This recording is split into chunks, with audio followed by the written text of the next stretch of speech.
So you wrote in a column today about how this whole budget battle is very much like how Trump ran his businesses. So what did you mean by that? Well, I think it's part of the problem. You know, he promised, one of the promises he kept is that he would come to Washington and run the government just like he ran his business, which he has, which is to say that it's been focused more on marketing himself and his own position at center stage at the expense of legislative solutions. So we remember a few weeks ago, there was that, everyone called it like an extraordinary meeting. They kept the cameras rolling. It's Yes. like, this is one of the best meetings of all time. And like, we're bringing something together. And that turned out in practice to mean absolutely nothing in terms of getting closer to some sort of Right, it was reality TV, right? And then we graduated from that into almost everyone involved in this process not looking very good. The Republicans didn't look good, the Democrats didn't look good, and Trump didn't look good because all they did today was kick the problems down the, kick the can down the road, right? There's still going to be a funding problem in 3 weeks. They still have to deal with DACA and the immigration issue. The immigration issue has split both parties in different ways. And so I think we're going to see a repeat of today 3 weeks from now. Oh, one of the interesting things also that characterized Trump's business career were his corporate bankruptcies. Six of them? Yes. Do I have that tally right? Yes.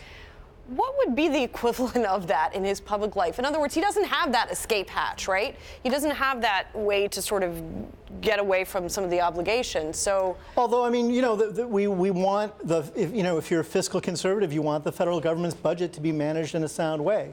And you want tax policy that would promote a sound revenue base for the federal government.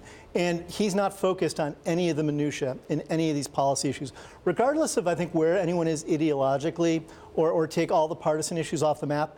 I think you want a government where it is well run, that people are managing it properly, that there is adult supervision, and there's mature decisions being made. And right now it feels a lot like romper room. Yeah, and in terms of the policy understanding, there's not a whole lot of granular understanding on the part of the executive office, it would appear, on some of these issues because they keep changing their stance on immigration and on the other sticking points.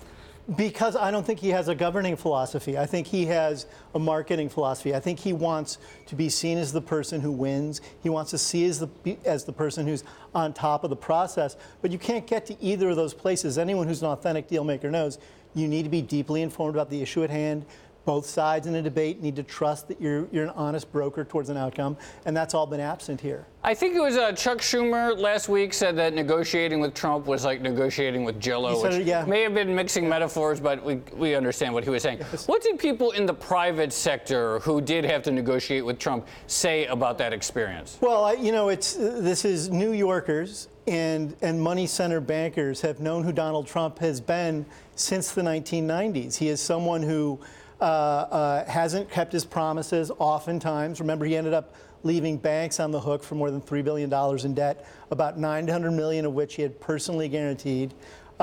He is not someone, I think, who ever was seen exactly as a shrewd negotiator. In a lot of cases, he was seen as a mark. You can look back at the Plaza Hotel. He overpaid for the Plaza Hotel vastly. He blew the West Side Yards deal, one of the most pivotal deals of his career. And the only big bureaucracy he ever ran or big organization was his publicly traded casino company, and he ran that into the ground multiple times.